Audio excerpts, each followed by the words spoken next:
So often during student coaching sessions and my free parent consultations, I end up remarking how I can totally resonate with the students that I'm working with. I'm like, yep, that was me too. Yep, I totally know that feeling. And nope, I didn't know that stuff either when I was a student.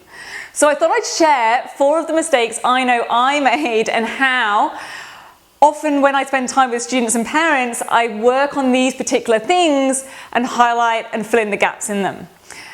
To be honest, they're not so much mistakes, they're more like behaviors that just didn't serve me. But anyway, here they are. Mistake number 1, focusing on content. I thought it was all about learning the subject information, the facts.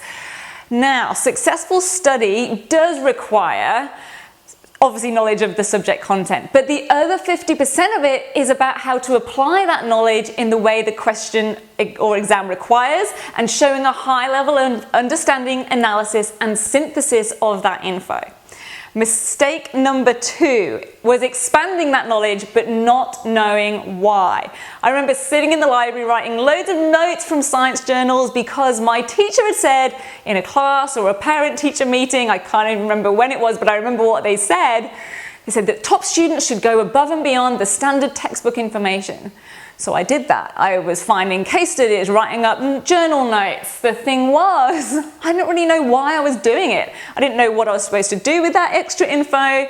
I'm pretty sure I literally never used it. I didn't put it in any exam answers. I just blindly followed some very general advice and just sort of thought it would magically give me better results. A total waste of time. Mistake number 3, not wanting to show myself or discover to myself my absolute best. I can remember in a history class listening to some super duper answer being read out by the teacher that another student had written.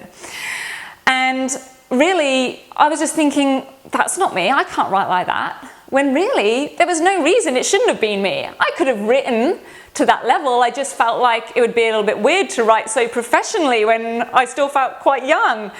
Plus, I didn't want to be embarrassed by having my work read out to the class, even though I wanted to do well. So mistake number 3 was kind of not wanting to stand out for being too good or too clever. But mistake number 4 was not wanting to stand out by looking a bit stupid. So I didn't ask questions, I didn't put my hand up in class. It wasn't until about the age of 17 that I grew any confidence in terms of asking questions or going to the teacher after class. And even then, it was only in those classes where I was more comfortable with a smaller group of students. And this is one of the reasons that I love the live chat and Q&A in my GTZ member seminars, where students can ask whatever they like without having to be seen by anybody else and still know that they're with other like-minded students who aren't going to laugh, aren't going to judge them because they're all there for the same reasons.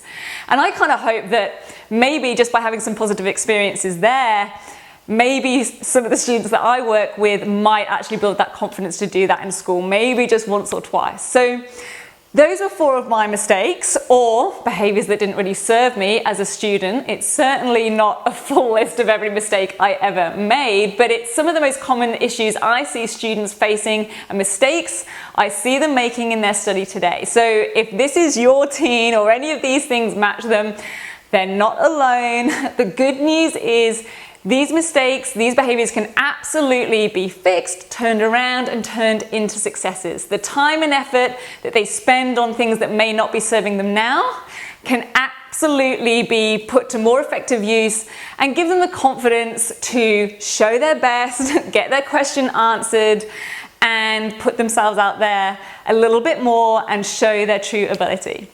I'm Katie Price, Grade Transformation Expert.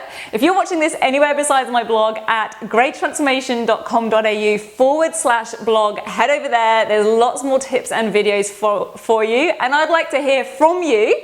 Anytime you have a question or a suggestion for something you'd like me to cover on one of these videos, you can email me at katie.price@rocksolidstudy.com.au.